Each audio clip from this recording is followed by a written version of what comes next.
PDM ने जिस यानी बयानिए पे जिसके 26 नकात थे उनके ऊपर इत्तफाक किया था।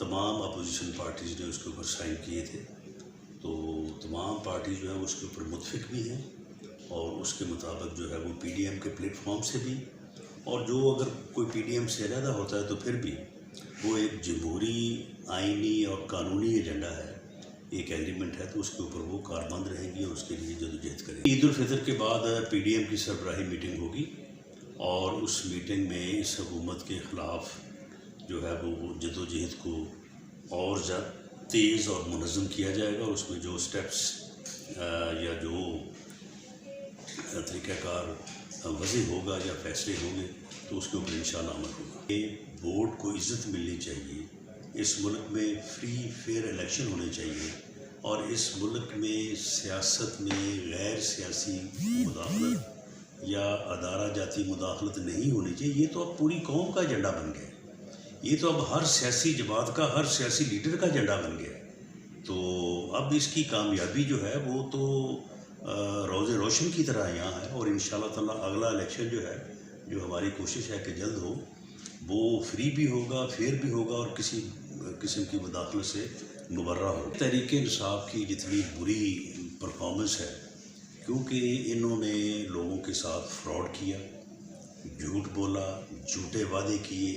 आप मुझे बताएं कि जो इन्होंने कोई तकरीबन 3 माह पहले एक मीटिंग की थी जिसमें इन्होंने हर जो है वो डिपार्टमेंट से मुतल्लक और हर सेक्टर से मुतल्लक जो है इन्होंने एक अपना एजेंडा वाज़ी किया था, तो आप मुझे बताएं कि वो अगर झूठ नहीं था तो और क्या था।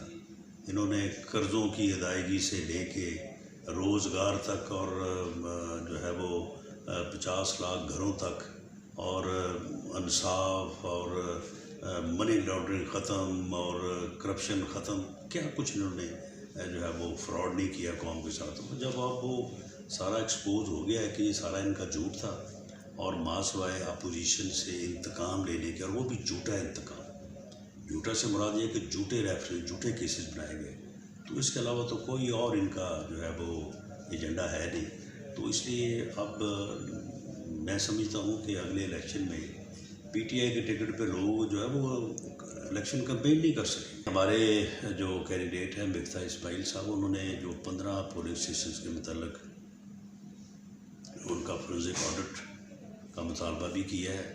तो अगर ऐसा हो जाता है और रीकाउंट में वो सारे रिजर्वेशन और शुबहात जो है वो दूर हो जाते हैं, तो ये मैं समझता हूँ कि ये एक इलेक्शन प्रोसेस के एहतराम की बात होगी। इलेक्शन प्रोसेस जो है वो ऑथेंटिकेट हो जाएगा और ये बहुत ज़्यादा ज़रूरी है। किसी एक सीट का हमारा या किसी और का जीतना जो है वो उतना मैटर नहीं करता जितना ये मैटर करता है कि हमारा जो इलेक्शन प्रोसेस है उसके ऊपर लोगों का एतमाद बहाल हो। रीकाउंटिंग के बाद भी अगर हार जाते हैं मुस्लिम लीग नून के उम्मीदवार, तो उस फैसले को कबूल करेंगे? जी बिल्कुल, रीकाउंटिंग के बाद जो भी फैसला होगा हमें उम्मीद है कि इंशाअल्लाह हमारे जो खदशात हैं वो दुरुस्त साबित होंगे, तो जो भी रिज़ल्ट होगा उसको तस्लीम। सर, फ्री फेयर इलेक्शन करवाना इलेक्शन कमीशन की ज़िम्मेदारी है। इलेक्शन कमीशन जो है वो लाइक जुडिशरी एक इंडिपेंडेंट अदारा है, वो नहीं है मुतहद ना अपोजिशन के ना हुकूमत के।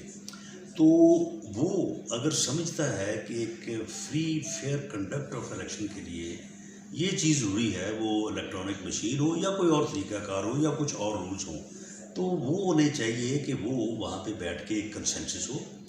लॉ जो है वो तो पार्लियामेंट में बनना है, लॉ पार्लियामेंट में बनना है, लेकिन वहाँ पे जो है कंसेंसस होना चाहिए और इलेक्शन कमीशन को भी एतमाद भी नहीं है। दूसरा ये है कि पार्लियामेंट में अब माहौल नहीं है, यानी गवर्नमेंट जो है या जो लीडर ऑफ द हाउस है प्राइम मिनिस्टर, वो तो अपोजिशन के साथ बात करने को तैयार नहीं है। उसके साथ तो हमारे इतने स्ट्रेंज रिलेशन हैं कि हम एक दूसरे के साथ दुआ सलाम के भी जो है वो रवादार नहीं है, एक टेलीफोन के रवादार नहीं है, तो यहाँ पे कैसे कंसेंसस हो। ये फवाद चौधरी साहब जो है ये ऐसे जो है वो यानी नंबर गेम कर रहे हैं और मीडिया में अपने आप को लाइव रखने के लिए या अपना मौका पेश करने के लिए उन्हें सारी सूरत हाल का पता है कि हाउ अपोजिशन और गवर्नमेंट के दरमियान कोई कंसेंसस होता है जब हमारी आपस में टॉकिंग टर्म नहीं है। गालियाँ देते हैं ये अपोजिशन को, झूठे मुकदमे बनाते हैं अपोजिशन के खिलाफ। इतने जुल्म के बाद जो है किस तरह से अपोजिशन जो है वो गवर्नमेंट के साथ बैठ सकती है। और बाकी दूसरी बात जो है, कोई एक जो मेन चीज़ है वो यानी इलेक्शन में मुदाखलत है इस्टेब्लिशमेंट की तरफ से, वो ख़त्म होनी चाहिए। वो तो किसी कानून के तहत ख़त्म नहीं ना होगी, वो तो जो है वो इलेक्शन कमीशन के दायरा कार में नहीं है ना, वो ख़त्म होनी चाहिए। और उसके मतलब जो है वो एक मैं समझता हूँ कि वो काम है गवर्नमेंट के करना है, तो इसके ऊपर बात करें ना, इसके ऊपर तो वो बात कर नहीं सकते।